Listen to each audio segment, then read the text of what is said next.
Next on the news, it's a question on the minds of New Yorkers. Could the Big Apple become the next Sin City? Plans have been drawn up to create a casino near Citi Field, but not everyone is happy about the idea. I'm Katie Vasquez, and I'll have that story coming up. A surprise for pilgrims in St. Peter's Square this weekend. A recovering Pope Francis making an appearance for the first time since leaving the hospital. Plus, a retired pastor is vowing to help his brother priests out in Ukraine, but he's asking for a somewhat unorthodox donation request. Wedding gowns, why not? I'm Christine Persichetti. Currents News starts right now.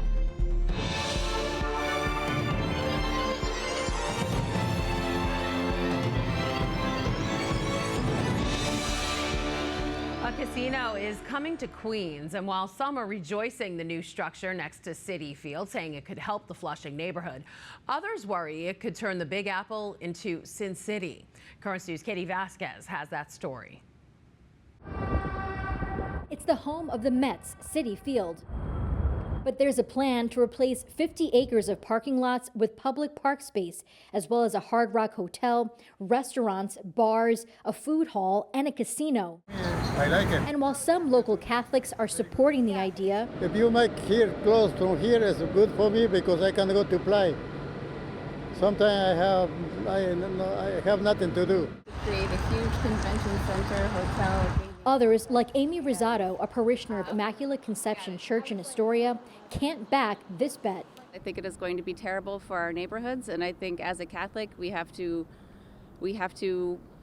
make good economic choices, and economic structures like casinos are at their base predatory. Over in Corona, Jose Cedeno, who attends Our Lady of Sorrows, believes the casino could be a win for all. For me, it's going to be like a step going forward to, in this community, have a great park to take out the family on the weekends and every day off, and having opportunities for us, for this community, to have great jobs. Uber driver Luis Herrera has mixed feelings on the issue. For the economy, it's good, but it's going to be a lot of more traffic than we already have. But whether they are for or against, these Catholics believe God will make the right call in the end. I really have my faith strong on God. I think He wants us to have these opportunities. St. Augustine tells us that hope is seeing something wrong with the world and having the courage to take action to do something to fix it. In March, the City Council approved the entertainment park, which includes the casino. The group behind the project will apply for a casino license later this year, but it faces some challenges from the state legislature. In Flushing, Katie Vasquez, Currents News.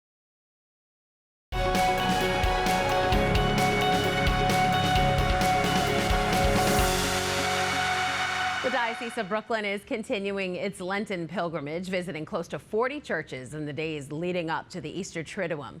But for more than a dozen parishioners, they went on a pilgrimage within the pilgrimage.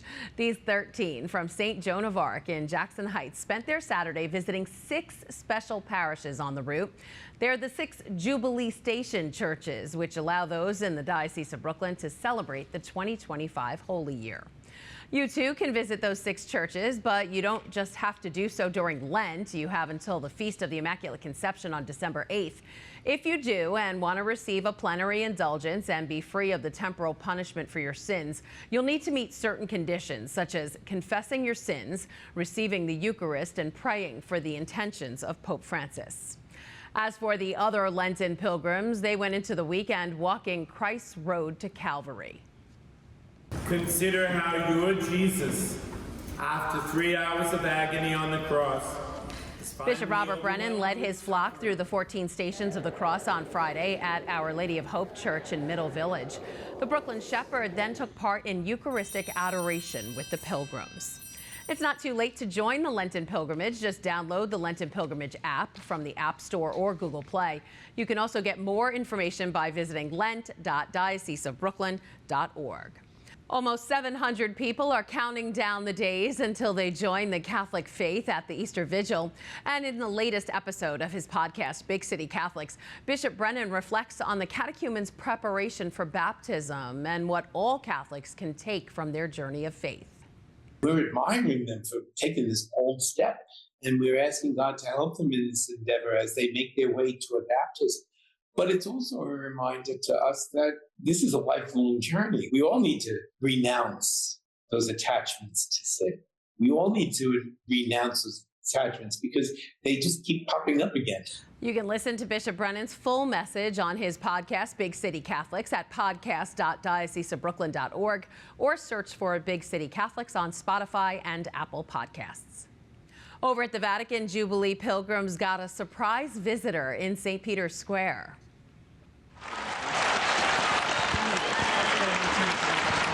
The faithful erupted into cheers and applause as Pope Francis made his first public appearance since being released from the hospital 2 weeks ago. Accompanied by his personal nurse, the Holy Father came out in a wheelchair and with oxygen tubes for the final blessing of the Mass for the Jubilee for the sick and healthcare workers. He wished the crowd a happy Sunday and thanked them before heading back inside for his doctor-prescribed rest and recovery. And as he continues his recovery, Pope Francis is showing continued support for those suffering from the war in Ukraine. The Holy Father is sending Cardinal Konrad Krajewski, the prefect of the Dicastery for the Service of Charity, to deliver 4 fully equipped ambulances to the Eastern European country. The Cardinal will remain in Ukraine for a few days to pray with the Ukrainian people. This will be his 10th mission to the country. A priest in the Diocese of Brooklyn is also planning to send some help to Ukraine. His mission is to replace the priestly vestments that have been destroyed in attacks on churches. As for who wants to help him, he's hoping some brides will say, "I do." Father Michael Perry, Pastor Emeritus of Our Lady of Refuge, is here now to explain his plan. Hi, Father Perry. How you doing? I'm good. Thank you so much for being here. So you're looking for brides to donate their wedding dresses, Right. which will be turned into these priestly vestments. How did you come up with this idea, and why wedding gowns? Okay. I came up with the idea because a woman said to me, I know that you take anything. I said, no, I only take anything that's not perishable. So you want to give me a head of lettuce, I don't want it. Okay, but if you want to give me your wedding gown, I'll take it. And she said, why? And I said, because I need the material. I don't need the gown, I need the material. Because where else are you going to find yards and yards of good fabric hanging in the closet, and nobody uses it? So I know some 600 churches in Ukraine have been destroyed since the war began. That's a lot of priestly vestments. What's your goal here? To get as many as I can. To get as many as I can. Because when the war is over, and that would be fine with me if it was today, when the war is over, they're going to need everything. Yeah. Everything. Those 600 and something churches that were destroyed, everything got destroyed. Everything. Yeah. The icons, and they have their churches. If you've never been to a Ukrainian church, treat yourself, because it's a beautiful experience. Yeah. But they need icons. Well, I can't do that. Right. Okay. But I thought to myself, what can I do? Because I have to do something. Yep. Wedding gowns. Why not? And you have a connection to Ukraine. Oh yeah, all my grandparents are from Ukraine. I'm 100% Ukrainian. Okay. That's why I'm wearing these colors, by the way. I'm wearing the Ukrainian colors till the end of the war. I'm sick of wearing blue and yellow. Oh, well, hopefully that'll end soon. And you said, like, all of this fabric, you're already getting donations of fabric. And of course, we even have one wedding gown that was donated that you can use, of course, the bottom of it, right? What do you say? I know from experience, a lot of brides preserve their wedding gowns. They want to save it for their daughters or somebody else in the family to use. What do you say to those brides to say, hey, give it to me instead? I wouldn't. I'd say, give me the money instead, and I'll send them.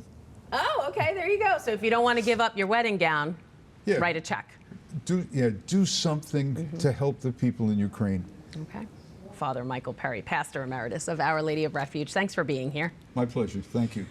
All right, if you want to help out priests in Ukraine, you can drop your dresses off outside of the Sisters of Mercy Convent, located at 22-04 Parsons Boulevard in Whitestone, Queens. That is this Currents News Update. I'm Christine Persichetti. Thank you for joining us, because we are putting your faith in the news. Hope to see you again next time.